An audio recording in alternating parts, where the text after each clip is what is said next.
अस्सलाम वालेकुम वीवर्स, कैसे हैं आप सब। आज मैं आपको दूध वाली मीठी सफियों की रेसिपी बनाना सिखाऊंगी। इंशाल्लाह आज की रेसिपी भी आपको बहुत पसंद आएगी। ये ईद पर आप लोग बना सकते हैं। दूध वाली सफियाँ बनेंगी इतनी मज़े की, आप लोग महंगे महंगे शीर खोर में और चीज़ें सारी डेजर्ट भूल जाएंगे जब एक बार ये सिंपल तरीके से मीठी सफियाँ बनाएंगे दूध वाली। तो आइए चलते हैं, आज की रेसिपी स्टार्ट करते हैं। अस्सलाम वालेकुम वीवर्स, कैसे हैं आप सब। आज मैं आपको बनाना सिखाऊंगी दूध वाली मीठी सेवइयों की रेसिपी। ईद पर आपने लाजमी ये रेसिपी एक बार बनानी है मेरे कहने पर। इंशाल्लाह ये रेसिपी आपको बहुत पसंद आएगी, इतनी मज़े की बनेगी कि घर वाले दोबारा बनाने पर फरमाइश करेंगे। तो आइए चलते हैं, रेसिपी स्टार्ट करते हैं। मैंने ली है 1 कटोरी सेवइयों की, इसको मैंने पीस कर लिया है इसके छोटे छोटे से, ना बहुत छोटे ना बहुत बड़े। तो आइए स्टार्ट करते हैं, इंशाल्लाह ये रेसिपी भी आपको बहुत पसंद आएगी। मीठी सेवइयाँ बनाने के लिए हमने एक अदद पतीली ली है। इसके अंदर मैं सबसे पहले घी ऐड कर दूंगी। 1 चम्मच भर के मैंने घी का डाल दिया। आप लोग देसी घी हो तो वो डाल लें, उससे बहुत मज़े का टेस्ट आएगा। ये देखिए, सेवइयाँ बनाने के लिए घी बहुत ज़्यादा जो है वो नहीं डालते, बस कम घी में भी सेवइयाँ बन जाती हैं। ये दूध वाली सेवइयाँ बनेंगी इंशाल्लाह। शीर खुरमा जो है उसको पीछे छोड़ देगी जब आप लोग मेरे तरीके से ये सेवइयाँ बनाएंगे। सेवइयों को आप लोग इस तरीके से घी को हल्का सा गर्म कर लें। मैं आपको सारा तरीका बताऊंगी कि किस तरीके से हमने सेवइयाँ तैयार करनी है।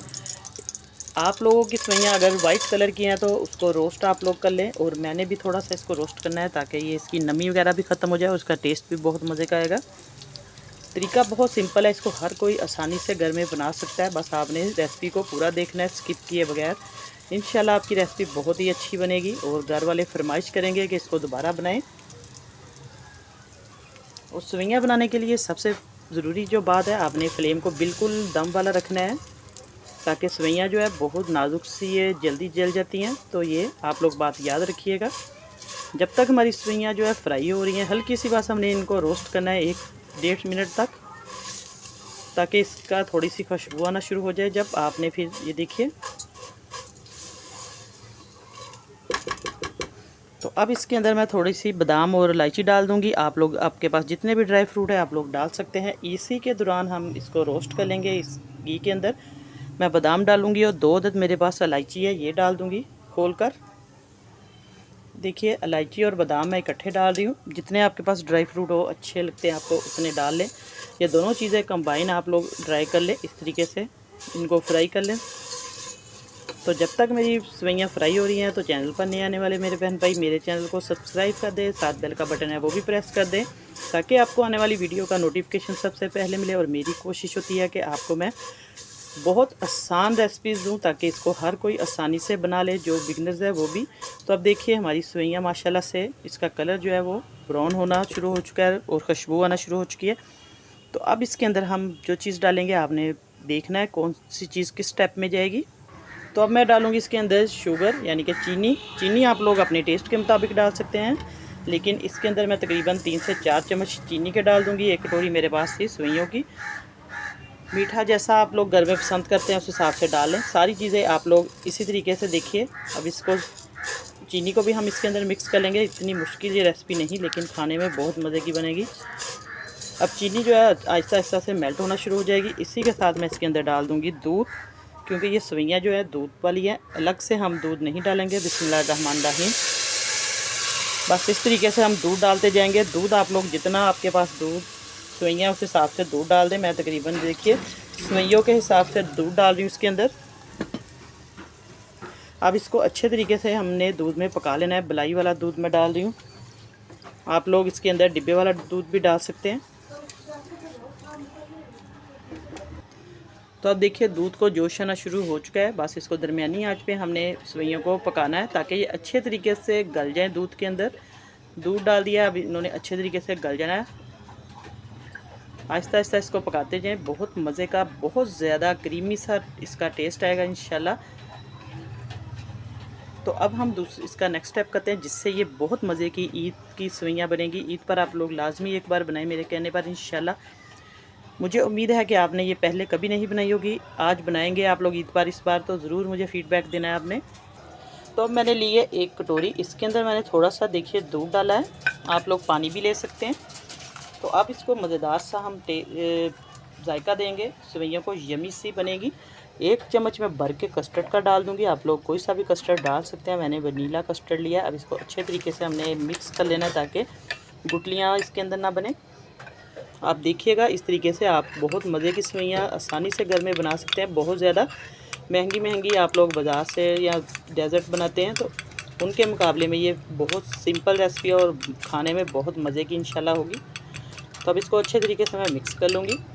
और मेरे बहन भाई ये भी बताया करें कि आप लोग कहाँ से मेरी वीडियो देख रहे हैं, पाकिस्तान से या पाकिस्तान से बाहर दुनिया के किसी भी कोने से, ताकि मैं आपको फ़ीडबैक दूं। और मुझे बहुत ज़्यादा खुशी होती है जब आप मुझे बताते हैं कि आप लोग मेरी वीडियो कहाँ से देख रहे हैं। तो अब देखिए हमारी सेवइयाँ जो है वो पकना शुरू हो चुकी हैं माशाल्लाह से। बस इसी तरीके से आप इसको लो टू मीडियम फ्लेम पे पकाएं तो ताकि ये अच्छे तरीके से फूल जाएं दूध के अंदर। दूध आप लोग जितनी आपकी सेवइयाँ हैं उस हिसाब से डाल सकते हैं। 1 कटोरी मेरे पास सेवइयों की थी तो मैंने तकरीबन 3 पाव दूध डाला है। अब इसके अंदर हम कस्टर्ड डाल देंगे आहिस्ता आहिस्ता से, और चम्मच को हम साथ साथ हिलाते जाएंगे ताकि इसके अंदर गुठलियाँ ना बने। देखिए माशाल्लाह से ये बहुत,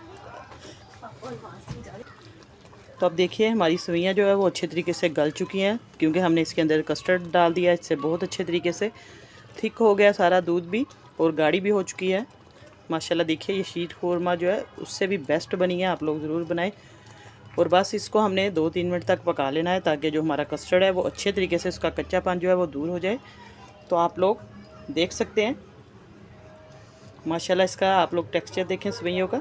बस यही तरीका है, आपने इसको इसी तरीके से बनाना है तो आपकी सेवइयाँ बिल्कुल भी ख़राब नहीं होंगी और ना ही ये अकड़ेंगी, क्योंकि आप लोग मेरे तरीके से बनाएंगे तो इंशाल्लाह आपकी सेवइयाँ जो है ये रेसिपी मेरे से भी ज़्यादा बेहतर बनेगी। तो वीडियो अच्छी लगे तो लाइक शेयर ज़रूर किया करें। आप लोग मेरे चैनल को ज़्यादा से ज़्यादा सब्सक्राइब करें।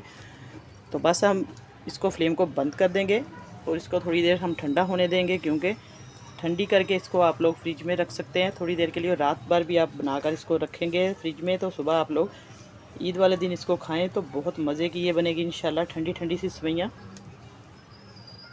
तो बस अब इसकी सारी अच्छे तरीके से मैंने पकाई कर ली है जो हमने इसके अंदर कस्टर्ड डाला था।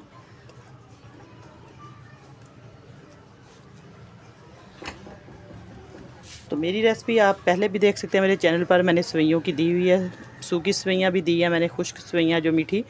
तो आप लोग मेरे चैनल पर विज़िट करके देखें, मेरी सारी रेसिपीज़ जो है कम बजट में मैंने बनाना सिखाई है, वो बहुत मज़े की रेसिपीज़ बनी है। आप लोग ज़रूर मेरे चैनल पर जाएँ, मेरे चैनल को आप लोग विज़िट करें और मेरी मज़ेदार सी रेसिपी जो है कम बजट में देखें और मुझे फ़ीडबैक में ज़रूर बताएँ। इंशाल्लाह आपको बहुत पसंद आएगी मेरी रेसिपीज़। तो देखिए अब हमारी सेवइयाँ जो अच्छे तरीके से पक चुकी हैं, अब इनको हम एक बर्तन में डालेंगे, ठंडा करेंगे, फिर आप लोग इसको मज़े से खाएं, अपने बच्चों को बनाकर दें, अपने घर वालों को, सब मेहमानों को। तो अब इसको हम एक डिश में डालेंगे, आप लोग सेवइयों को ठंडा करें। बिस्मिल्लाहिर्रहमानिर्रहीम। इस तरीके से ये देखिए वो, अब देखिए इस तरीके से आप इसको डालेंगे, इसको आप लोग ठंडा करें। और आज की रेसिपी इंशाल्लाह आपको बहुत पसंद आएगी। दुआ में याद रखिएगा। अल्लाह पाक सबको खुश रखे और सबकी परेशानियां दूर करे। इंशाल्लाह नई रेसिपी लेके आपकी खिदमत में दोबारा हाज़िर होंगी। इजाज़त चाहती हूँ। अल्लाह हाफिज़।